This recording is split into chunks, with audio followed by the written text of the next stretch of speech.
মানুষের জীবনে এমন অনেক পরিস্থিতির সম্মুখীন হতে হয় যে হয়তো সেই ভুলের জন্য সে দায়ী নয়, অ্যাকচুয়ালি হয়তো সেই ভুলটা সে করেইনি, কিন্তু তারপরেও তার ঘাড়ে দোষ আসছে।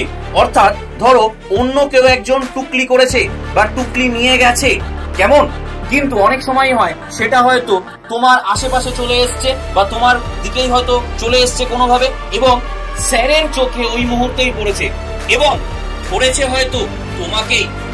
সেই যখন এরকম সমস্যায় পড়বে, পরীক্ষার হল, টেনশন মারাত্মক, আর তার মধ্যে এরকম একটা সিচুয়েশন তৈরি হলে টেনশন আরো দ্বিগুণ হয়ে যায়। ওই সময় অনেক ভুল আমরা করে ফেলি, সেই ভুল থেকে কিন্তু আরো বড় ভুল হতে পারে।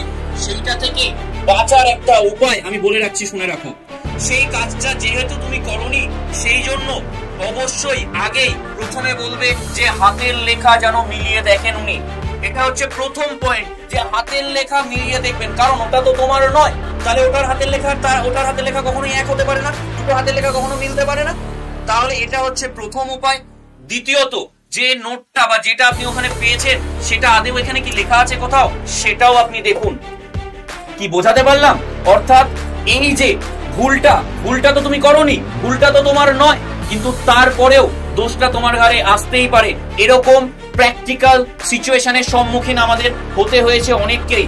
তাই পরীক্ষার হল, টেনশন, সেই টেনশনের ওপর আবার টেনশন, সেটা যাতে না হয়, সময় নষ্ট যাতে না হয়। আরো একটা বড় মূল্যবান জিনিস, সেটা হচ্ছে সময়। এই সময়টা চলে গেলে খুব মুশকিল হয়ে যায়, কারণ হয়তো আমি ওইটুকুনি টাইমে আরো অনেক কিছু করতে পারতাম, সেই কাজগুলো আমি করতে পারলাম না, সেই যে জিনিসগুলো আমি লিখতে পারতাম বা যে কোয়েশ্চেনের আনসার করতে পারতাম, বা হয়তো ওই টেনশনের জন্য আমার কিছু আনসারই গুলিয়ে গেল। এই যাতে প্রবলেম না হয়, সেই জন্য একটা ছোট্ট উপায় আমি বলে রাখলাম, যাতে এরকম কোনো পরিস্থিতির সম্মুখীন হলে কোনো সমস্যা তোমাদের জীবনে না হয়। ভালো থাকো, সুস্থ থাকো, ভালো করে পরীক্ষা দাও। থ্যাংক ইউ সবাইকে।